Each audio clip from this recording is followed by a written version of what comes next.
Some people live their dreams. Some people close their eyes. Some people's destiny passes by. There are no guarantees.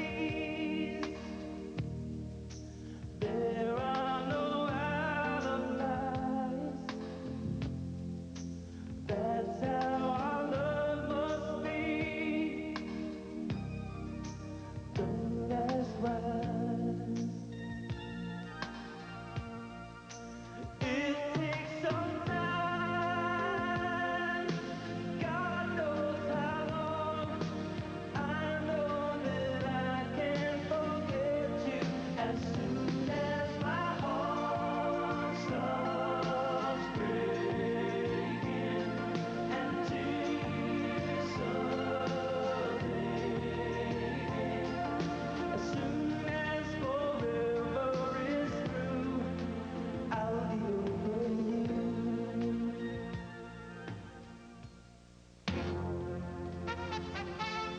We're in Las Vegas to see if it's myth or reality. WBC heavyweight champion Trevor Berbick has his own sense of destiny. In 1981, he burst upon the boxing scene by extending then WBC champion Larry Holmes 15 rounds. And you can hear Berbick talking to him. And I think maybe he got to Larry Holmes a little bit there. Berbick with a right hand to the kidneys that time. That momentarily brought the champion's arms down. And now a right hand to the face of Berbick by Holmes. And 5 years later, a stunning upset over the reigning WBC champion Pinklin Thomas, then thought to be the best in this scramble for the unification. And new WBC heavyweight champion of the world, Trevor Berbick. Now Mike Tyson attempts to become a younger heavyweight champion than 23-year-old Joe Louis, younger than a 22-year-old Cassius Clay, or even a 21-year-old champion Floyd Patterson. After just 20 years and 4 months, Tyson attacks the record book. So right, counter right hand by Mike Tyson is invited. And there was an uppercut. David Pearl looking very closely. And that's all. It's over. Tonight, the old Tiger faces the young Lion as the Heavyweight Unification Series continues on HBO.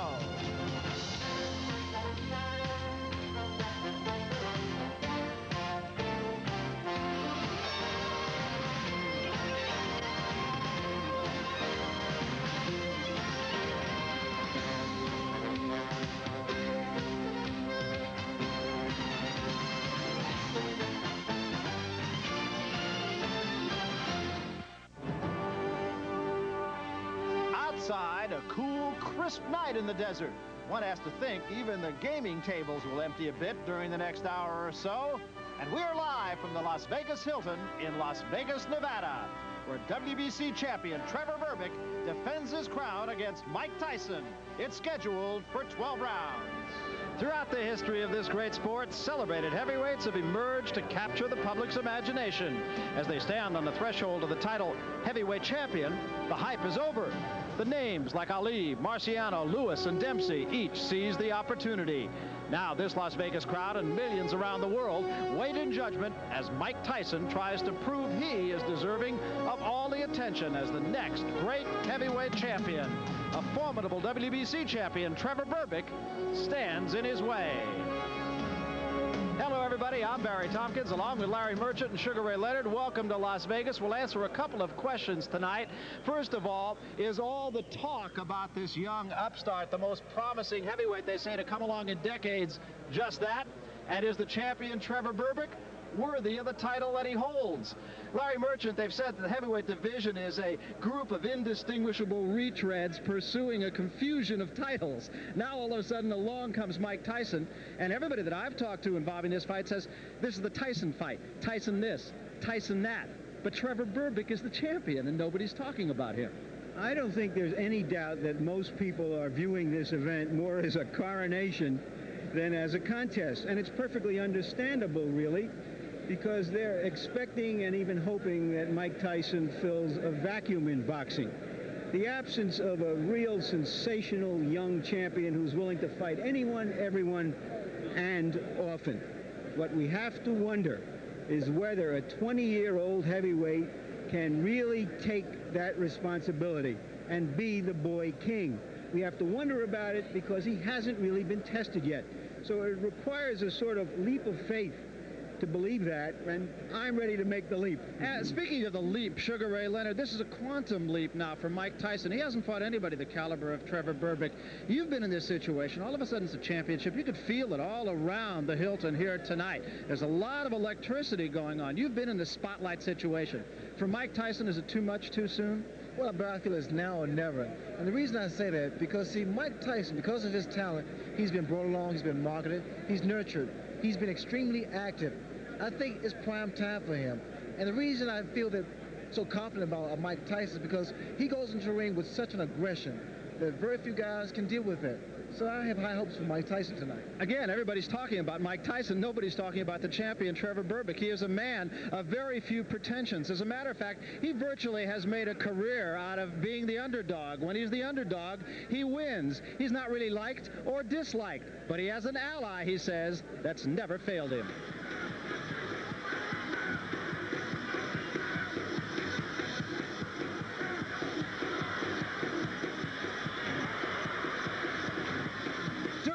Trevor Berbick goes about his business as the WBC heavyweight champion of the world. But come Sunday morning, he's in a different arena, where his instructions do not come from a referee or a manager or a corner man. Shake hands, good luck to both of them. Trevor Berbick makes it his business to get close to God and practice his heartfelt religion. It's been a part of his life since he was a teenager. And for the last 16 years, this heavyweight champion has sought the glory of his religious traditions. But I was looking for something that we call the old-fashioned church, where people really express their feelings about God and not ashamed to dance to the tune and the music they love, and to just express themselves freely in the Spirit of God. It's always inspired me when I come here and see people that come out to sing praises unto the Lord and to dance the good music. The good music. You know, people say sometimes they go to parties, they say, "You never dance." I say, "It's not my music." Trevor found the warmth and love he was looking for at the Moments of Miracles Church here in Las Vegas. As an ordained minister, he preaches the gospel with Senior Bishop John Irving and his wife, Prophetess Amanda. Trevor said, well, this is the place for me. He said, wherever I go, that I want the church to be with me. And whenever I fight, I want the church to be where the people can see the work that I am doing, not just only a fighter, but a man of God that working, that he build the kingdom of God, that it might be built through us. We have a thing going that we call the World Series. World Heavyweight Boxing Series. They want to see who is the supreme of them all. I have a journey. I have something to conquer, because I have to show the world that my God is supreme. Yes, I work hard. I train. I prepare myself physically. Yes, I'm a soldier of the cross. And I will defeat all devils that come my way. This is my calling. And I will do it in fine style and fine grace, because I love my Lord. Berbick's road to the heavyweight championship was not paved with gold. More often than not, he entered the ring as the underdog. His first attempt was in 1981 against then WBC champion Larry Holmes. Although he was the first man to go 15 rounds with Holmes, the championship eluded him. When he took on Greg Page, Trevor Berbick again surprised the boxing world and his opponent. After 10 rounds of furious flurries, Trevor had earned a unanimous decision. But against Ronaldo Snipes, Berbick once again tasted defeat. Starting with an early knockdown, Snipes dominated the fight and appeared to end Trevor's quest for a title. But 4 years and 10 fights later, Berbick entered the ring against Pinkland Thomas. Nothing could shake the faith of Trevor Berbick. I think many times that things look impossible, and I had to call back into my faith and to reassure myself that I can do it. Heavyweight champion of the world, Trevor Berbick. I wasn't supposed to do this. I wasn't supposed to have really still be here in the game. And I overcome it without a scratch or a scar on my face. And that showed me that there's a guiding light protecting me when the demons try to destroy me. So how can I ever forget that he always guides me and leads me and protects me? The Moments of Miracles Church is not Trevor's only pulpit. He shares his strengths and beliefs once a week with the inmates at the Southern Nevada Correctional Center. In a classroom that sometimes transforms into a makeshift chapel, a small group gathers to partake in the reading of the gospel and to find comfort and encouragement through the words of a proud and humble champion. We have liberty, and the prisons cannot keep us in. And you know that he forgives us. So therefore, we're looking at a different life, a new life, to come out in a new world and be a new man with new inspiration, new motivation. Well, I hope that I leave the message behind that the same God that saved them and the same God that give me a successful life and a career will do the same for them when they leave this place. Will continue to be their friend, their savior, and guide them along to great success in life. Will the circle be unbroken by and by? I have to show the world that I stand for Christ, and when I do it good, and I do it to win. And when it's all over, I want to give all the glory to God.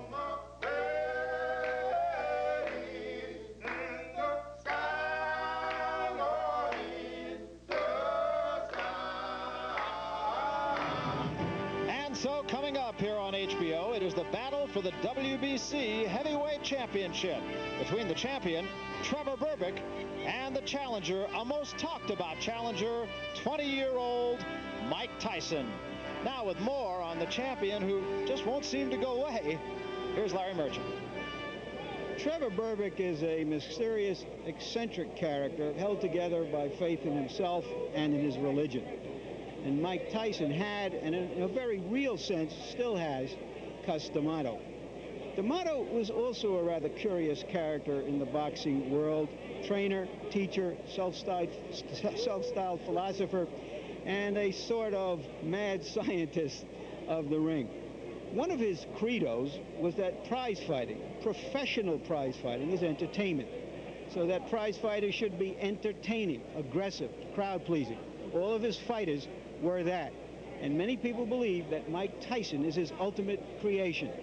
This generation's Dempsey or Marciano or Frazier. But there was another D'Amato credo, that you don't match your fighters too harshly. You don't overmatch them. He was very, very cautious in matching his fighters. So we really don't know about Mike Tyson. He's never even fought a top heavyweight yet. Tonight he has to prove himself against a professional, a champion. I sort of think that Cus D'Amato would approve of this match. Your mind is not on your way. There's something distracting you. And remember, it's always good to throw the punch where you could hit him and he can't hit you. That's what the science of boxing is all about. It's been a year since he passed away, but his words are still heard. Cus D'Amato was, in a sense, the modern-day father of boxing. He often said, "What I do is discover and uncover." In the 40s, it was Floyd Patterson. And in the 50s, it was Jose Torres who he transformed into a champion. But perhaps his greatest prize was the 13-year-old boy brought to him 7 years ago from a nearby correctional institution. The uncovering process would now begin. With me, the guy comes to me with a spark. I fan the spark until it becomes a flame. I feed the flame until it becomes a fire. Then I feed the fire until it becomes a roaring blaze. That's what I have to do. But that spark turned into something much more than a boxing relationship. When I was 14, Cus used to tell me about all this. We would talk about the old fighters or something, and then we go to another hour, we talk about girls. It was just like my big brother. It was my father talking to my father. Within 2 years of their meeting, the old professor legally adopted his rising star. Their destiny had begun. Cus always strived. He said you could be the champ, even at a young age. And I believed in him. I developed that kind of confidence in him. And we just made it, that was the destiny, no matter whatever happened. And he discussed times that he wasn't feeling well and he doesn't think he's going to be around. But he said no matter what, the job must go on.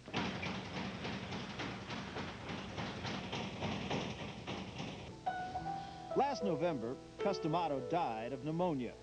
In the Catskills, where he worked with so many fighters, a part of the gym is dedicated to him, but not as a means of remembrance, rather for the teachings and beliefs of Cus D'Amato that remain very much alive today. And Mike Tyson is not alone. The guy threw a wide left hook, you get hit with a straight right hand inside the left hook, the hook will go around.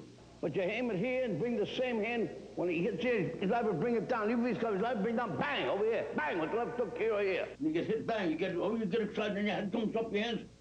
When you get hit, that's when you got to be calm. And so it was for 6 years, day in and day out. The master instilled in the student his experience, his thoughts, and his expertise. He used words to inspire, words to teach, words to live by, words that are believed in to this day. Fear is like fire. If you let it get out of control, it will destroy you and everything around you. You manage to control it, it can make it work for you. No, what I like about it's about the coward and the hero, that both of them feel the same. It's what they do that makes it different. In other words, the hero feels just as frightened as the coward.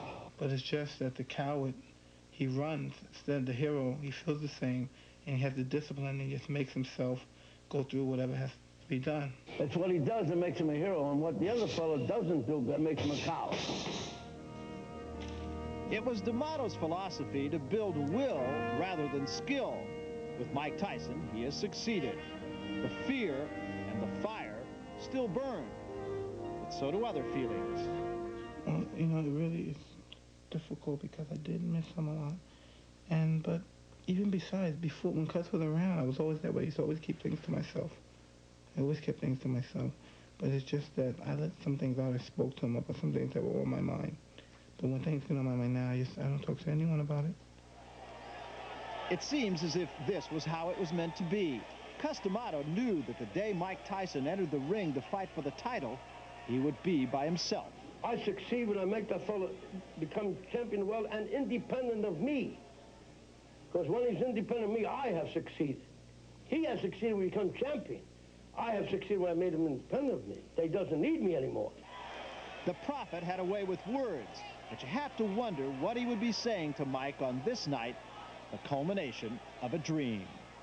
If Cus was around and I was fighting for the title, he would tell me things, and he would describe the way Berbick would fight, because I'm sure if he was around, he would have watched Berbick coming out of his ears, and he would describe the way Berbick fight and explain this is what I would do. And so I would tell him, yes, but just don't worry about it, because everything's going to be all right. And he knew not to worry about it. No matter what happened, the job has to be done. And so you have to have the feeling that Mike Tyson has a little bit of Cus D'Amato with him. There you see just 21 months as a professional to his first title fight. Joe Louis, the closest to him, more than a year behind him. So Mike Tyson, youth, no question about it. Now, will it be served is the question that we'll be answering tonight. And, of course, I really haven't heard or felt as much anticipation, Ray and Larry, about a heavyweight championship fight as I felt in the last hour or so in a long time. And I don't know if it's just that we're kind of all sitting back saying, how good is Mike Tyson really? This fight has brought everybody out of the woodwork, I'll tell you. Yeah, I think one of the ways we recognize it is when celebrities come out because they recognize that something big is about to happen. And if you want to know what the cost of being a celebrity is, tonight it's $400 because ringside is $600.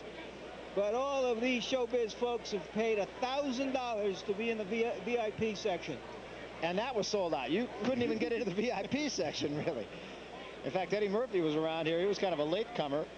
You saw him just a moment ago. There's Tommy Hearns, guy that you're infinitely familiar with, Ray. Michael Spinks, heavyweight champion.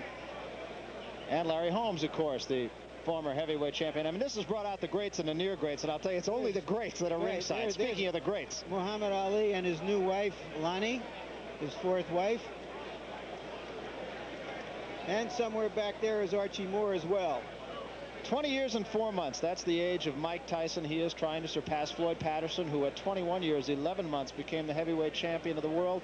Mike Tyson told us yesterday, yes, that's important to him. He'd like that, but he would also like to be the youngest undisputed heavyweight champion of the world. Exactly. There's a bit of an asterisk with this because Patterson was undisputed champion. Tyson is fighting for 1/3 of the title. So Mike Tyson keeping folks waiting here, and perhaps most importantly, he is keeping Trevor Berbick waiting. And this you have to feel, Ray, it's going to be perhaps as much of a mental fight as it is a physical fight. Well, if it's going to affect anyone, normally it affects the challenger because he hasn't been through that type of experience before. Yeah. Both of these fighters extremely imperturbable. We sat and talked to both of them. They both seemed very calm before the fight. I didn't really notice any kind of edginess about either of them. Well, they both seem to be very relaxed and very confident. I tell you one thing about it. This may prove to be somewhat of a strategic fight on both fighters' part. Another factor here, I don't know if it's a big factor or not, Angelo Dundee in the corner of Trevor Berbick, and now Mike Tyson. Mike Tyson has come to this fight with his usual retinue, which includes a trainer and an assistant, and that's it. 2 people, plus his managers, Bill Caton and Jimmy Jacobs. That's his entire entourage, and here he is. Also wearing a sweatshirt. It's the first time that we have seen him do that. He usually comes into the ring bare-chested, just trunks, black shoes, no socks, black trunks. Sockless, but not punchless, I should add, Barry. Yeah, no question about it. In fact, yesterday we were talking to him about, I asked him, I said, when do you put your game face on? He put his arm over my shoulder and he said, you know, this is no game.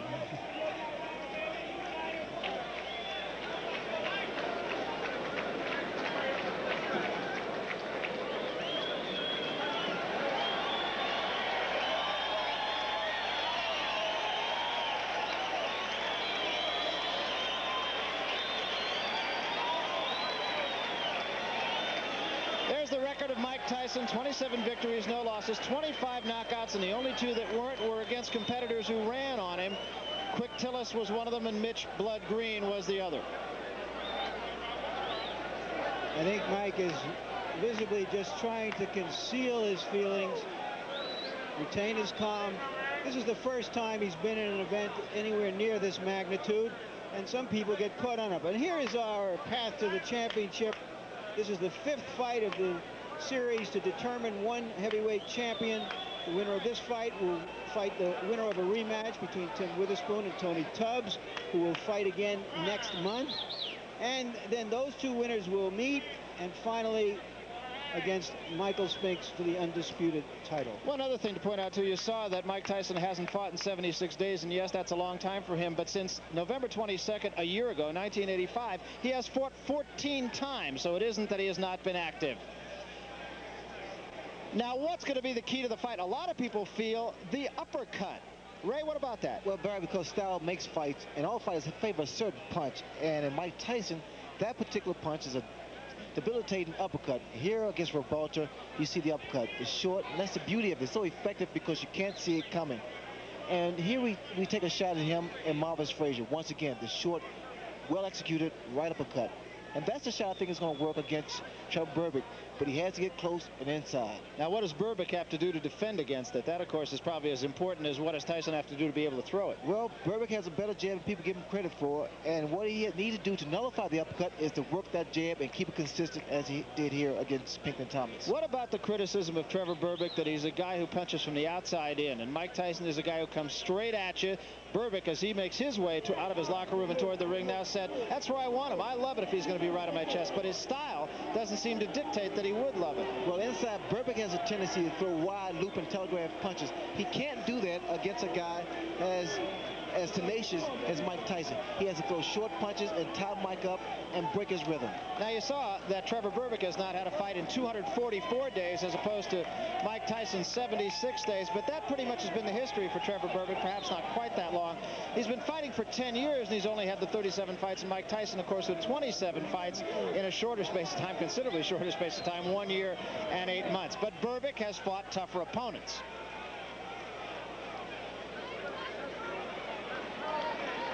We talked about the fact that the crowd doesn't either really like Trevor Berbick nor dislike him, and you can hear kind of a sense of apathy as he comes toward the ring.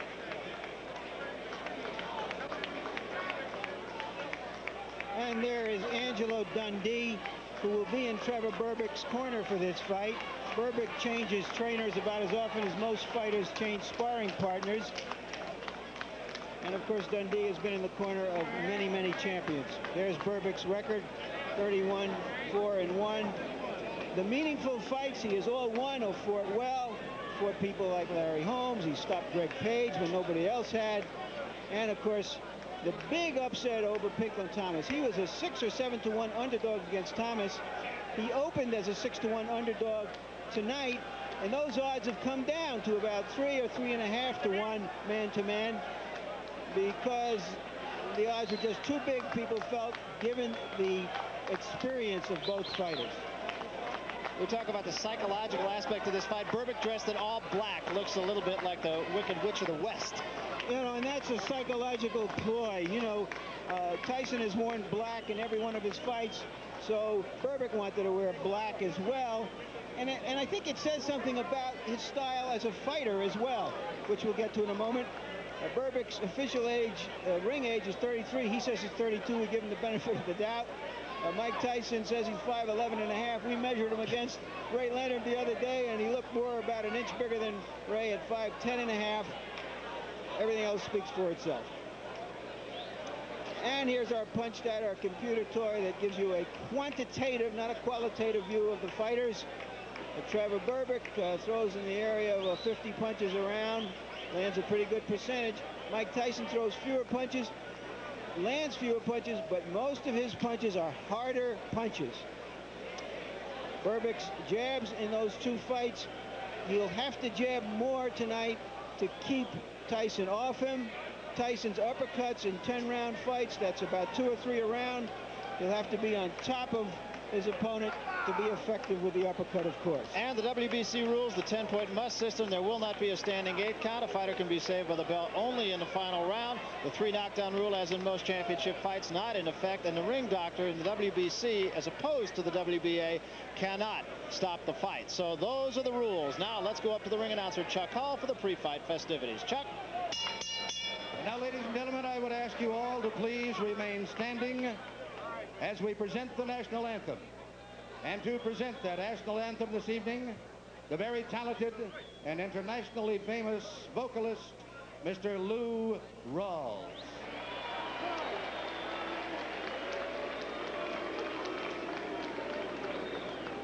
Oh, say, can you see by the dawn's early light what so proudly we hailed at the twilight's last gleaming, whose broad stripes and bright stars through the perilous fight o'er the ramparts we watched were so gallantly streaming, and the rocket's red glare, the bombs bursting in the air, they gave proof through the night that our flag was still there.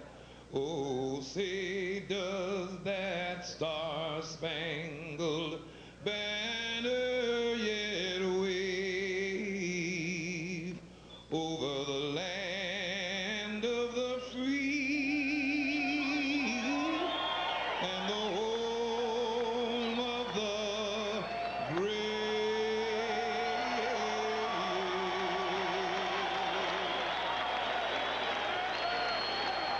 Mr. Lou Rawls and our color guard from the United States Navy. Good evening, ladies and gentlemen, and welcome to the Hilton Center, where tonight the dynamic duo, Don King and Butch Lewis, in association with the Las Vegas Hilton Hotel, presents Judgment Day, an evening of World Championship boxing. These bouts are sanctioned by the Nevada State Athletic Commission, Dwayne Ford, chairman, with commissioners at ringside, Freddie Little, Sammy Macias, Herb Santos, and Sig Rogich. The executive director of the Nevada State Athletic Commission, Harold Buck. the officials assigned by that body for the next bout of the night. The judges are Harry Gibbs, Dave Moretti, and Ruby Ortega. The timekeeper is Mike Morabito. Counting at the knockdowns, Charlie Roth. The attending physicians at ringside, Doctors Donald Romeo and Flip Omanskio, and neurosurgeon Kazem Fathi. Your referee for the next bout of the evening is Mills Lane. This next bout of the evening presented by the dynamic duo and brought to you on behalf of Miller Lite. This is the main event of the night. 12 rounds of boxing for the WBC Championship of the World. Introducing, in the blue corner, fighting out of Catskill, New York, weighing 221 1/4 pounds. He is undefeated in his professional career with 27 wins, no defeats, 25 KOs. He is the challenger, Mike Tyson.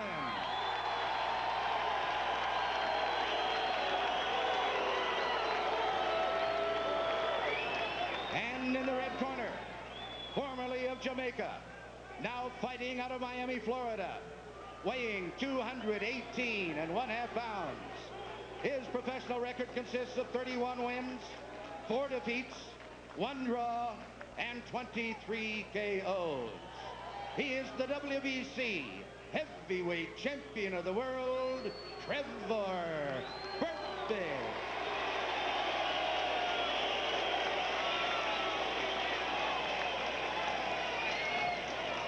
Both of you, now listen. If you get in close and I tell you to break and stop punching and step back clean. Any question from the challenger or chief second? Any question from the champion or chief second? All right, let's get it on. Come on. The key in this fight for Tyson is to be patiently aggressive, not to fling himself into clinches as he has done. The key for Berbick, in my judgment, is to hold him off and smother Tyson and hope for a long fight that wears him out. Berbick says it's imperative he keeps his man in the middle of the ring. He says Tyson will not push me back like he's pushed other fighters back, and I'll push him back. And I think therein is another key to this fight, Ray. If Berbick can push Tyson back, easier said than done, but if he can, then he can be in the hunt. Well, I feel it's imperative for both fighters to keep those hands high. Both wearing black, Berbick with the high black stockings. Left hook, Tyson.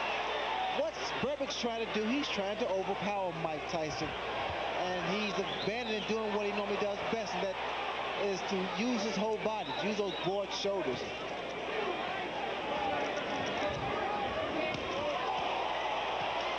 That was a big right hand by Tyson.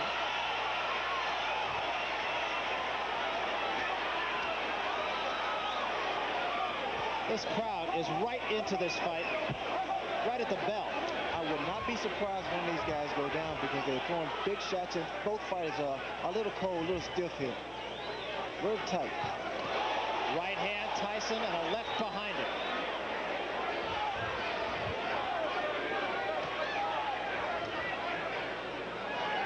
Berbick, as he told us he would, trying to go to the uppercut, so far ineffectively.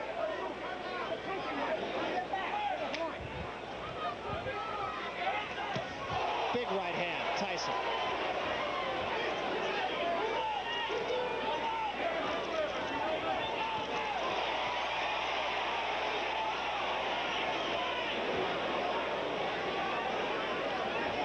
Tyson has to be patient, as Larry stated, because he's fighting a guy that's been in the ring with top caliber fighters. So he knows how to get a breather, get that second wind going.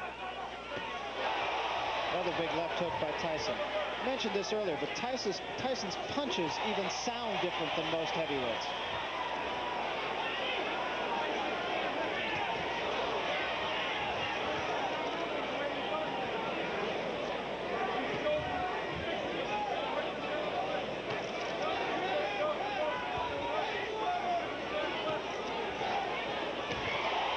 That was an attempt at the uppercut by Mike Tyson. It wasn't a clean shot.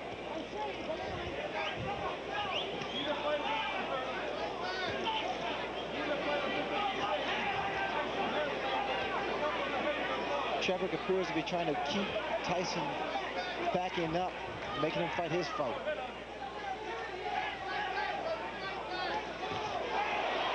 Another good left hand by Tyson. And a right behind it, and Berbick is rocked.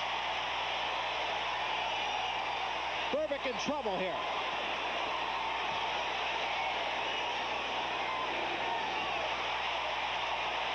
Berbick just trying to get through the round. He's hurt, no question.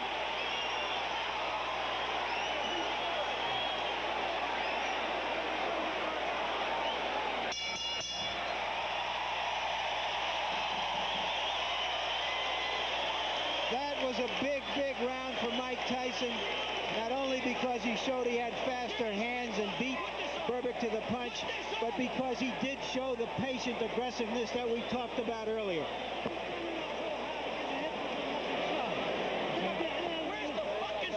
He have it. Lee had the spot.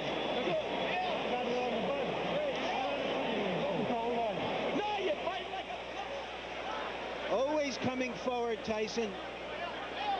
And the punches are short because he's coming forward and harder to see. We have to remember that Trevor Berbick has never been hit by punches as hard as he's being hit in this fight. And you'd never know how a man is going to respond to that. Stay very calm. Look to place the body shot first, then the head. Look, great round. Tyson is everything that people could have hoped for in that round. Trevor Berbick, we should point out, has been down twice. There's another big shot by Tyson. Berbick in a heap of trouble. Down he goes. The punches are coming in such a succession that Berbick can't deal with them. They're short, powerful, devastating punches.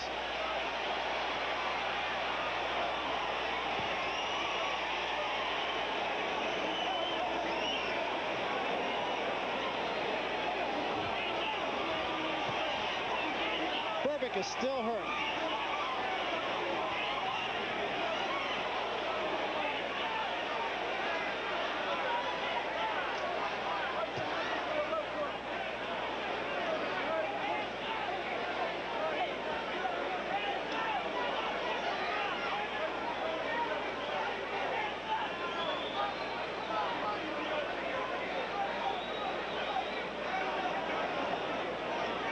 Trevor Berbick still seems to be not on solid legs at all here, Ray. Well, again, you notice that my man is being patient. Tyson's being very, very patient, which was a big concern from a lot of other boxing people.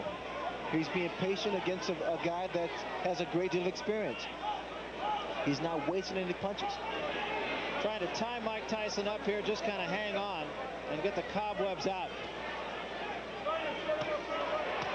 Oh, another big right hand, and Berbick is in trouble again. Tyson is perpetual motion, and the reason he's so dangerous, bro, because he continues those punches. One thing I've noticed in Tyson, he actually turns southpaw because he can knock you out with either hand.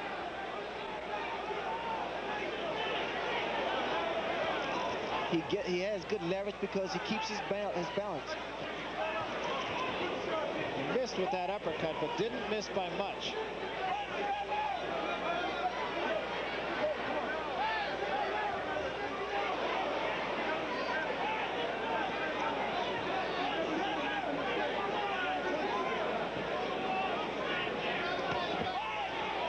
That was a right to the body and an uppercut to the head, and Berbick is down.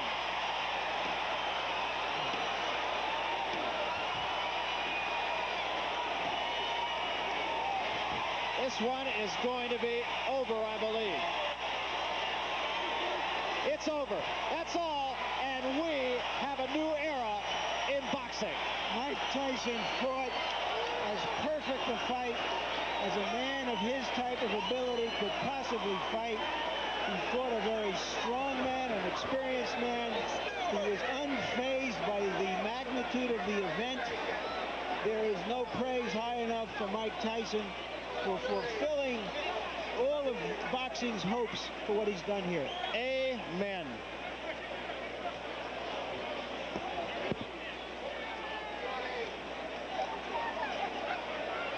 Well, that is just as complete a victory as I can remember seeing in the years I've done this sport. Well, it makes you speechless because of the way that Tyson demonstrated his talent. Here, the right hand that put Trevor Berbick in a great deal of trouble, and here's the first knockdown. Again, another looping right hand, and Tyson punches very well with both hands.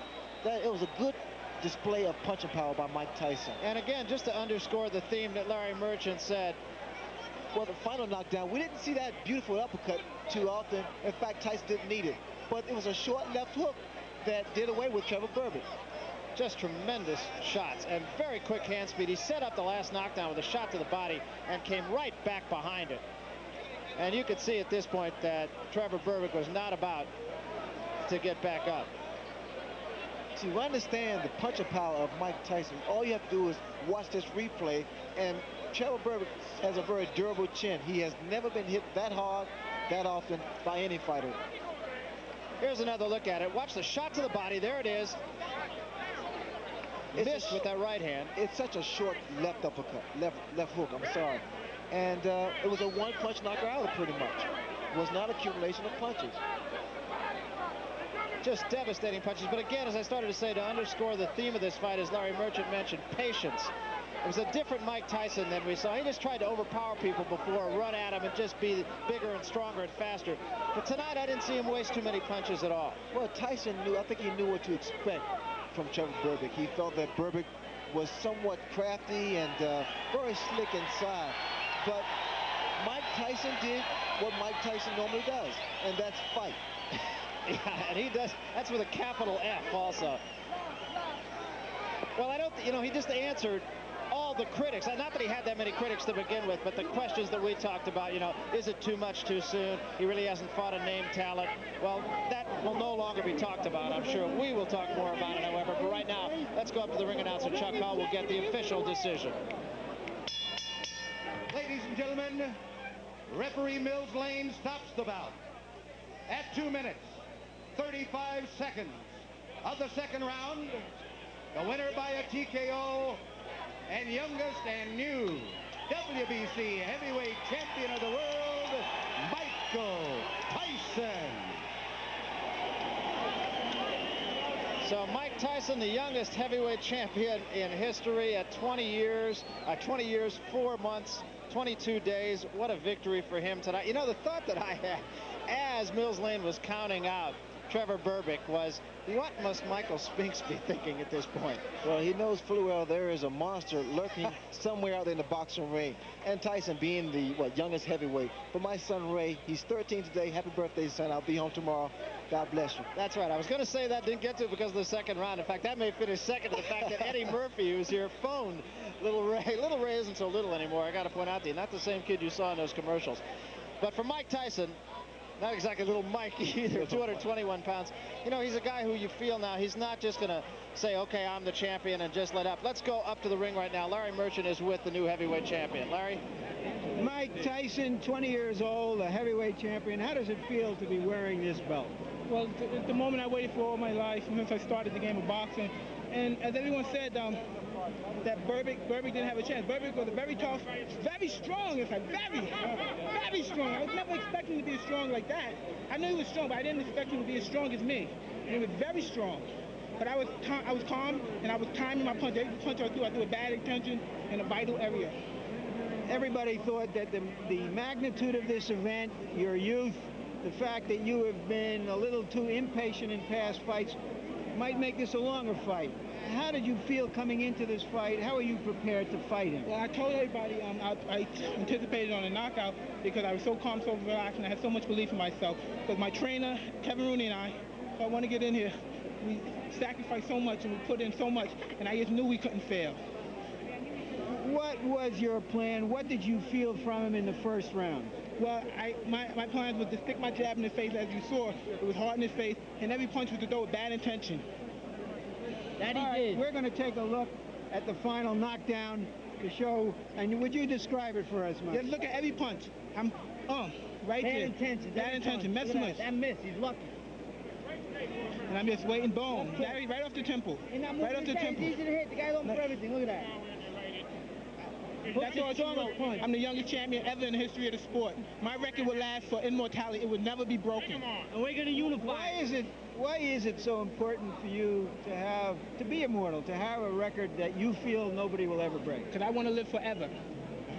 Did he ever hit you with anything? He threw some punching glass in me, but even if they didn't connect, I refused to get hurt. I refused to get knocked down. I refused to lose. There's no way in the world I was going to go out this ring walking. I had to be carried out. I had to be dead. There's no way I was going to leave this ring alive. It looked early in the second round that he had already recognized your power and that he was starting to hold on and just survive even as early as that. Well, I don't know about that. If that was so, that was his problem. I was coming to destroy and win the heavyweight championship of the world, which I done. And I'd like to dedicate my fight to my great guardian, Cus D'Amato. And I'm sure he's up there and he's looking and he's talking to all the great fighters and saying his boy did it. And smiling, that's right. What are your ambitions from here on out? To unify the title. Will you consider yourself really the youngest champion until you unify the title? Well, I consider myself the youngest. Look at the magnitude. Look what I draw here. Look at the fans. Everybody came to see this fight. This fight was unbelievable. It's an exciting moment of my life. I still can't believe the audience and everything. And I would have to say the championship fight. Cus D'Amato, when he first saw you at the age of 13, 14, he said to you, "Stay with me and you can be the heavyweight champion of the world." Yes. And you said, "How do you know that? You just saw me." I said this is a crazy old white dude. What do you think he saw in you? I couldn't tell you. He's a genius. You can't. Everything he said happened. Isn't it true? Everything he said happened with me. That's right. Was it that he saw in you just strength, or did he see? Do you feel some kind of character trait that would carry you through? Cus always depended everything on character and determination. He saw I had the character, but not the experience. But he saw that I was good enough to fight more experienced fighters and win. And he had the smart. Next month, Tim Witherspoon fights Tony Tubbs. You will fight the winner.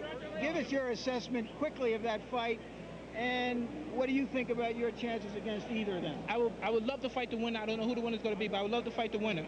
I'm champion of the world. I'll fight any man alive, and I feel I could beat anyone in the world. And I'll take on all comers.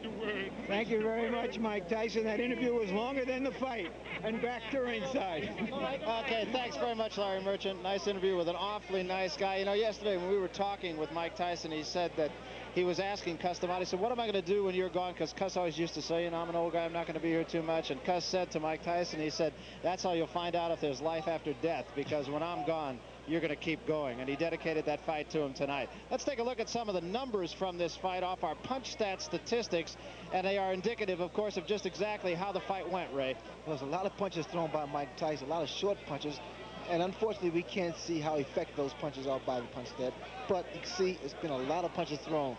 It's interesting. I just don't know how you can sum up this fight. One word comes immediately to mind, and that is awesome. Let's go back up to the ring now, where Larry Merchant is with the loser, former champion Trevor Berbick. Larry? Trevor Berbick, you saw Mike Tyson from ringside in some of his fights. You've seen him now from inside. Yeah. What is your impression of him? Well, I still can't believe that I got caught and fought the wrong fight. But I guess it did happen. I guess I did get caught and fought a silly fight. Angela said I didn't. I was trying to prove this to myself that I could take his best shot. And then laugh at it, but he said I got caught. So you felt... Did you feel that if you could show him you could take his best shot, that you would then be able to dominate him? I would think that's probably what the game that I thought I could do, you know. But was he a better puncher than you anticipated? Yeah, he trained pretty hard, because I felt it. It wasn't a one-shot knockout thing, but it was hard enough. And I said, well, I shake it for the second round. Yeah. And I said, I shake it for the second round. I said, he's going to come again, and I can kill his power. But apparently, I got caught, like Angela said. Was he faster than you expected? Well, pretty fast. I saw it, but gee, you know, I still can't believe. But you know, I was trying to force myself to believe that I would overcome it. You felt that his youth would be overcome by your experience and strength.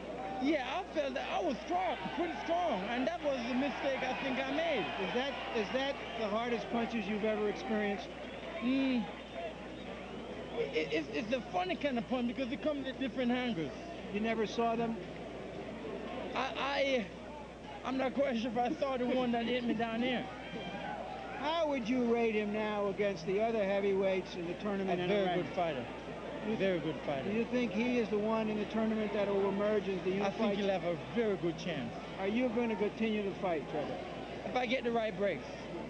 Thank you very much, Trevor Berbick. The short and happy reign of Trevor Berbick is over. Back to ringside again. I think, again, Ray, what Trevor said probably sums it up as well as anything else. Gee, yeah, that about says it. Here's the path to the championship then. Who beat whom and who's going to face whom to get to the ultimate, and that is the Unified Heavyweight Championship. Mike Tyson, of course, as we mentioned, will face the winner of the Tony Tubbs-Tim Witherspoon fight. That you will be able to see on December 12th here on HBO. It takes place at Madison Square Garden in New York City. So it'll be Tyson versus either Witherspoon or Tubbs, and then against Michael Spinks, that for the Undisputed Championship, probably sometime in May. Let's take a look at the final round, round 2, Ray, and it was just a little bit more of same following round 1. Well, a lot of punches thrown by Mike Tyson. Mike used both hands, very patient. He was able to hurt Trevor Berbick, and the key to the fight, he never let Berbick off the hook. Here again, he's right back on top of Trevor Berbick, throwing the left hook, waiting to get inside, and it was just a matter of time, Barry. Did you have the feeling that even after the first round that Trevor Berbick really never got his legs back? Well, the first time that Mike Tyson hit Berbick with a good shot and Berbick stood there, I said, well, this will be a long fight. But then all of a sudden, I saw the knees of Trevor Berbick start to shake. So it's just a matter of time. Well, Trevor Berbick, again, just looked to be kind of a stumbling fighter after about the middle of the first round when Mike Tyson first hurt him. We're coming up toward the end of this go now.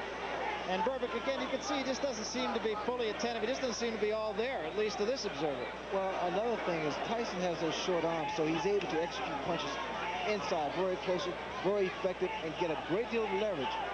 Tyson puts his entire body behind, his whole hip behind each punch, so he's able to hurt guys with either hand.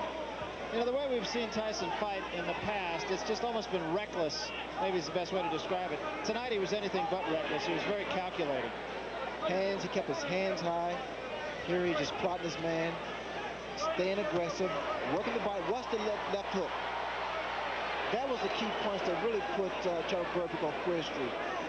And Berbick is a guy, don't get me wrong, Berbick is a guy with a pretty good chin. So that tells you the power of Mike Tyson. You know, the other thing that strikes me, too, is it just seems that Mike Tyson just that quickly has emerged as a heavyweight champion. You know, we've always seen him be very soft-spoken, even when we've been with him privately, just 3 or 4 of us in a room. Very quiet guy, but you heard in his interview with Larry Merchant, obviously he was very excited, but all of a sudden he's acting like a champion. Well, there was a sense of awe to Mike Tyson. He actually believed he's supposed to be champion, that he will be champion, that it was something that would be inevitable. And he made his dream come true. Mike Tyson became the youngest heavyweight ever. And there was that big left hand. It caught him on the forehead, as a matter of fact, and as he displays so much power, I was impressed, quite impressed. Just a tremendous victory. I mean, you just can't say it enough. I almost feel like we're being redundant here, but it was just awesome. Just a brilliant performance by Mike Tyson. Well, he gives me inspiration because Hagler's next. That's right. Oh, we're going to talk about that, too. Let's get back up to the center of the ring right now where Larry Merchant has a guest. Larry? I'm with Jose Suleiman first. Jose is the head of the WBC. I want to talk to you, Jose, because the IBF is saying that Michael Spinks ought to fight someone else before he gets to the end of this tournament, and it seems to reflect the fact that some commissions don't want to see a unified champion. How does the WBC feel about that? We want to see the unification of the title. I believe that if a champion needs dignity, the only way to get it is by beating the other one. I think that we saw the birth of a new era tonight. Sensational. As far as the WBC is concerned, we would do anything, no conditions whatsoever for the unification of the title. Thank you very much, Jose. Now I'm with Butch Lewis, who is the co-promoter of this series and the promoter of Michael Spinks, the IBF champion. Michael, what do you think about... Butch, what is your position about what the IBF is saying, that they want you to fight someone else before you get to the final fight of this tournament? Well, not speaking for the IBF, I respect all the organizations, and I will look forward to sitting down with Mr. Bob Lee, the president of the IBF, and he's certainly an understanding man, wherein Michael Spinks, who's been good for boxing as a light heavyweight champion, who unified the title as a light heavyweight champion, who is a great credit to boxing, and is now as heavyweight champion. I think that the IBF and its members will do what's right for boxing. rather than for one fighter. Especially since they never even made Larry Holmes ever fight a mandatory defense of their title. Well, Michael took the title away from me before he was due for a mandatory. Right. One final question. We hear reports that you have already agreed to fight Jerry Cooney outside of the tournament, that you might be making an announcement soon. Would you comment on that? Well, let me say this, Larry. If I ever fought Jerry Cooney, contractually, my contract with HBO allows me to do so. Right. So if that came about, I will make an announcement soon. Would you fight him outside? Contractually, we always been allowed. Right. Don't act like I can't do it, Larry. I'm allowed to do it. Okay. I'm allowed to do it. Muhammad, you're allowed to do it, but only if he agrees to stay in the tournament. Would that be the conditions of the... We won't discuss the contract here before all our audience, okay, Larry, but we at HBO and at Butch Lewis Productions know how the contract reads. Thank you very much, Butch. Thank you. And Jose. Back to ringside, and I'll have a few final words about tonight in a minute or so. That's what I like about Butch Lewis, to give you the shirt off his back. You got a little fight coming up in April. A little fight. Well, I'm honored that Hack gave me an opportunity to fight for his crown. But the thing about it, he's been very, very admirable about the fact that we're going to fight each other April 6th. I'm looking forward to it. And I'm sure he is too, Barry. What is that? You and Marvin are friends. They're pretty good friends. Is it difficult to fight a guy who you do like? Well, you know, we have not had any type of promotional hype nor gimmicks. And even at the press conference that we've had, there was nothing derogatory said because we're both professionals and there is no need to say anything out of the way about each other. But come April 6th, quite naturally, he says he's going to war. I will go to strategy because I don't believe in war. What's your reaction to people's saying to you, Ray, I really wish you wouldn't do this. Why are you doing this? Well, there are two sets of people. There are my fans and there are people that are somewhat pessimistic. My fans don't want me to fight, I understand that, but they've rationalized with my decision. Other people, they say that because they are cynical in a sense, and I don't know, I guess it's just a matter of envy.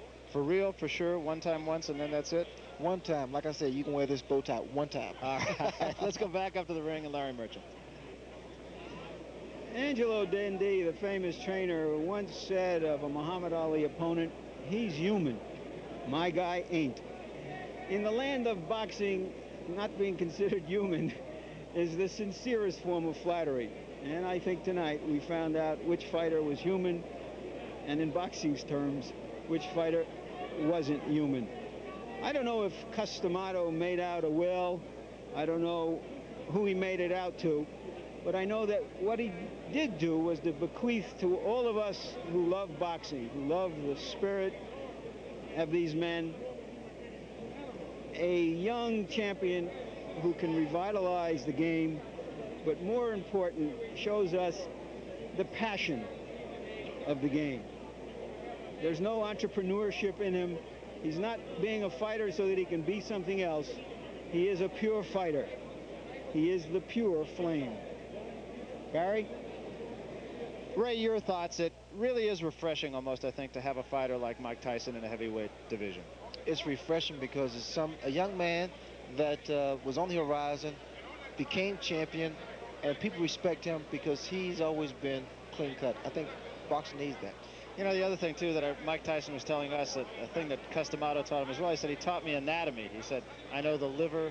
He said, I know the jawbone below the ear. He said, I know the floating rib. He said, I know the kidneys. And, you know, tonight he hit every one of them. Anatomy, the ribs, the kidneys, the jaw. Great. The guy could be a doctor. Dr. Tyson. Dr. He's the Tyson. champion. Well, be sure to join us each week then as Len Dawson and Nick Bonacani host Inside the NFL. We'll take you right through Super Bowl 21 with all the highlights, the interviews, and the features surrounding the National Football League. Check your local listings for time in your area. And don't miss our next broadcast as the countdown continues in our heavyweight unification series. Next up, WBA champion Tim Witherspoon faces former champion Tony Tubbs. Live Friday, December 12th, from Madison Square Garden in New York City. So for Larry Merchant and Sugar Ray Leonard, I'm Barry Tompkins saying so long from Las Vegas, Nevada. The executive producer of HBO Sports and the producer of tonight's telecast is Ross Greenberg. Tonight's fight was directed by Mark Payton. The feature producers were Rick Bernstein and Linda Christian. The associate producer was Michael J. Whalen. The associate directors, Dave Harmon and Steve Salvatore. The assistant to the producer, Brian McDonald. And the production manager, Ralph Cohen. Wondering where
presentation of HBO Sports, the network of champions.